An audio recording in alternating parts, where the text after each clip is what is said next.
Je ne veux ni conquérir ni diriger personne. Je voudrais aider tout le monde dans la mesure du possible.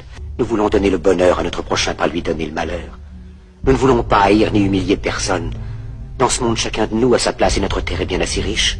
Elle peut nourrir tous les êtres humains. Nous pouvons tous avoir une vie belle et libre. Mais nous l'avons oublié. L'envie a empoisonné l'esprit des hommes, a barricadé le monde avec la haine, nous a fait sombrer dans la misère et les effusions de sang. La vie n'est plus que violence, et tout est perdu. Des millions d'hommes, de femmes et d'enfants désespérés, victimes d'un système qui torture les faibles et emprisonne les innocents. Je dis à tous ceux qui m'entendent, ne désespérez pas.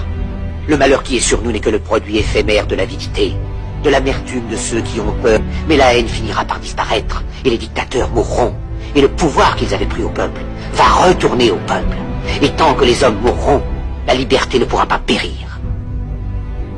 Soldats, ne vous tenez pas à ces brutes, à une minorité qui vous méprise et qui fait de vous des esclaves, en régiment toute votre vie, et qui vous dit ce qu'il faut faire et ce qu'il faut penser, qui vous dirige, vous manœuvre, se sert de vous comme chair à canon, mais qui vous traite comme du bétail.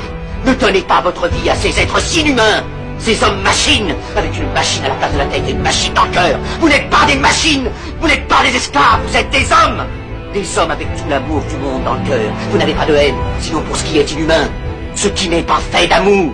Soldats, ne vous battez pas pour l'esclavage, mais pour la liberté. Il est écrit dans l'évangile selon saint Luc, le royaume de Dieu est dans l'être humain, pas dans un seul humain, ni dans un groupe d'humains, mais dans tous les humains, en vous, vous le peuple.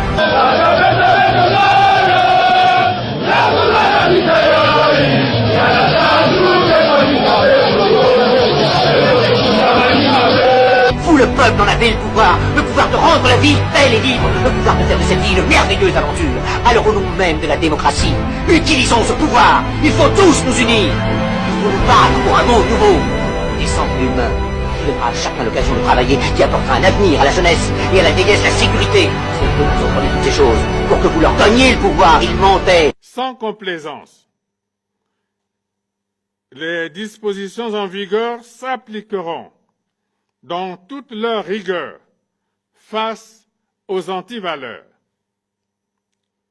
La promotion de la bonne gouvernance reste une exigence de tous les instants.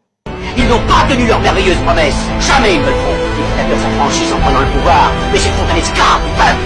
Alors il faut nous battre pour accomplir toutes leurs promesses. Il faut nous battre pour libérer le monde, pour renverser les frontières et les barrières raciales, pour en finir avec l'avidité, avec la haine et l'intolérance. Il faut nous battre pour construire un monde de raison, un monde où la science et le progrès mèneront tous les hommes vers le bonheur. Soldats, au nom de la démocratie, unissons-nous tous!